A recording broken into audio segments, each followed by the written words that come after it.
Hello everybody, this is Stephen Howson and this is my Manchester United youth review. Said I wasn't going to do this one this week unless there was any development in terms of Warren Joyce or Angel Gomes with Barcelona, and obviously there's been some development with Warren Joyce. Around about 9:30 last night it was announced that he was going to be taking over the Wigan first team as first team manager, and we wish Warren all the luck in the world, but for the Manchester United Academy this is a major blow. We all know tactically what he brings to the club and the way he makes the teams play, but that's not what Warren Joyce's job at Manchester United was. That wasn't why Warren Joyce was so revered and so respected at Manchester United about what he did. It was the way he took players from raw, talented individuals and made them understand why teamwork was important, and he put work ethic into them. That was what Warren Joyce did. 25 players got taken from the raw materials and became international footballers under Warren Joyce's tutelage as the Manchester United under-21s, reserves or under-23s manager, whatever title you want to give it. There's others that are going to go on to do the same. The likes of Howson, Tuanzebe, all of them lads, they're going to have benefited from their time with Warren Joyce, and they will see the benefits, and United, England and many other countries will see the benefits for years and years to come. But we have to move on, and the big question now is who replaces Warren Joyce. Well, I can tell you who's about to replace Warren Joyce. Tommy Martin, the guy who took charge of the under-18s in the wake of Paul McGuinness's dismissal earlier in the year, took training this morning for the under-23s, and what I'm hearing is Nicky Butt's going to be taking charge of the games. So Nicky Butt will be the manager for the foreseeable future of the Manchester United under-23s. Probably a good move.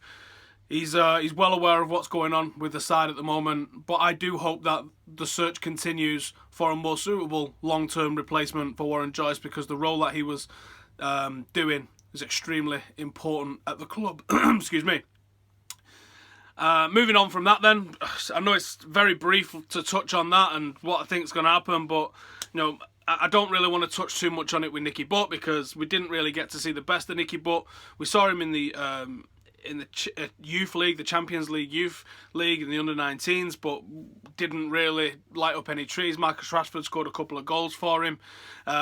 Maybe he'll have a little bit more sway with his role as director of the academy and potentially bringing in reinforcements. You might see a little bit more fluidity amongst the teams, but ultimately Jose Mourinho is in charge of that, and by the looks of it, the teams are set, at least the first team squad set. There will be no one coming down to help out the under-23s, so that is that. As for Tommy Martin, he seems like pretty capable worker. Did all right with the under-18s towards the back end of last season after Paul was dismissed. Had mixed results. Certainly not the same sort of results that we've seen under Kieran McKenna this year, but that could have as much to do with Kieran and Tommy as it could have the players that have been brought in terms of DJ now playing regular in midfield, Cal Whelan playing regular in midfield, Chong and Burkhardt and all the rest of it. So no slight on Tommy, don't really know enough about him, seems fine, but I think longer term there needs to be a real figurehead that comes in and does that job. The other thing that I'm being asked about all week is the constant reports linking Angel Gomes to Barcelona. How do I talk? What I'm thinking is Barcelona probably are tracking him. Real Madrid are tracking him. If you're a top club in Europe and you're not tracking him, then what are you doing? Because this kid is nailed on to be one of the best footballers in the world in 6 or 7 years' time. If you don't have anybody watching him, scouting him, tracking him right now, then what are you doing?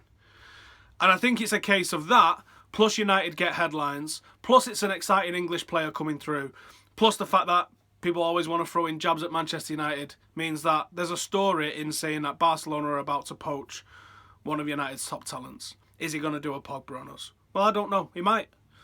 If Manchester United don't offer him any first team, if Jose Mourinho completely shuts the door on the first team opportunities for the likes of Tuanzebe, Riley, Fosu-Mensah, then why would Angel Gomes stick around? This is a kid with a nailed-on career in football, but he has to start getting minutes. If he's not getting minutes by 18, 19, something's wrong, because he's easily good enough. He should then be physically mature enough, or at least approaching physical maturity enough by that sort of age. So I would expect Angel Gomes to start featuring by then. He might start featuring towards the end of next season. Ability-wise, you could throw him in today. You could throw him in today ability-wise. The question mark is over the physicality, because he's very small. I can't imagine he weighs a lot. I think he'd probably be okay. But you don't want to risk a serious injury with him playing against absolute monsters if you don't have to. So this is where I would like to see him brought into the under-23s a little bit and see how he copes with players now that are 7 years older than him instead of 2 years older than him.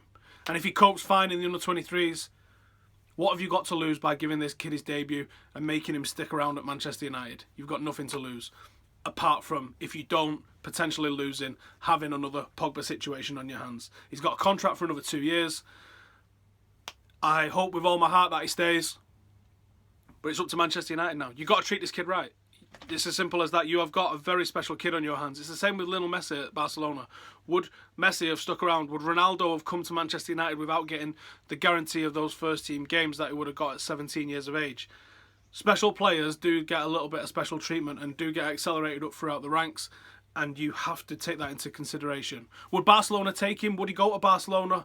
If they was offering him first team football and Manchester United aren't, then you'd be mental not to, wouldn't you? You'd be absolutely mental not to. So, there you go. I don't think there's anything in it at the moment. I think it's just paper talk, looking at stab at Manchester United, looking to create speculation. I think he's a United fan. He's grown up in Manchester for such a long time. I expect that he just works hard, gets on with it, continues the trajectory that he's on at the moment, and even Jose Mourinho, who doesn't want to play youth, will not be able to ignore the talent that's on his horizon in Angel Gomes. But that's it. If you don't play him, you will lose him. So I don't think there's anything in the Barcelona link-up just yet, but I wouldn't want to risk it, especially as he approaches the end of his contract when he's 18. You want to be making sure that he gets tied down for the future and he's promised games on the back of doing so. So there you go. The final one is a little bit of a happier note. There's been no game since the last youth review. A little bit of a break now. There's a friendly this weekend at Brentford. The 18s aren't back until next week, I think. The under-14s, it's an under-14/15 side. You might saw Jose Mourinho go and speak to them.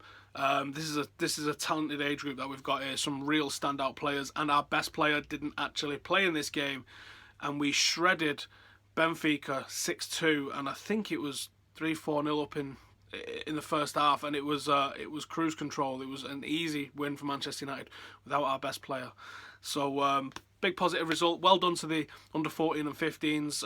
It's good to see that Jose Mourinho is getting down and actually speaking to them and doing stuff with this age group and stuff like that. So hopefully there is going to be some light at the end of the tunnel with Manchester United's academy and Jose Mourinho.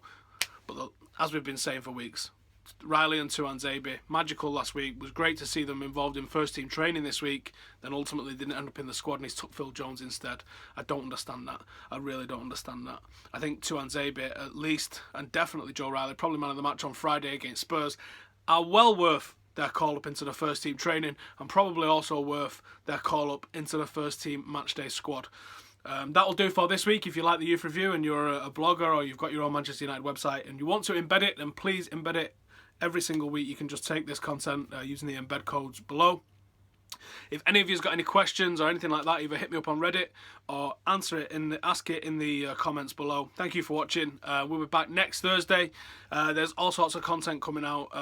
Loads of stuff today as well. There's going to be a calendar career mode on the gaming channel coming out within the next hour or so. So make sure you check that out. Thank you for watching, and I'll see you in a bit.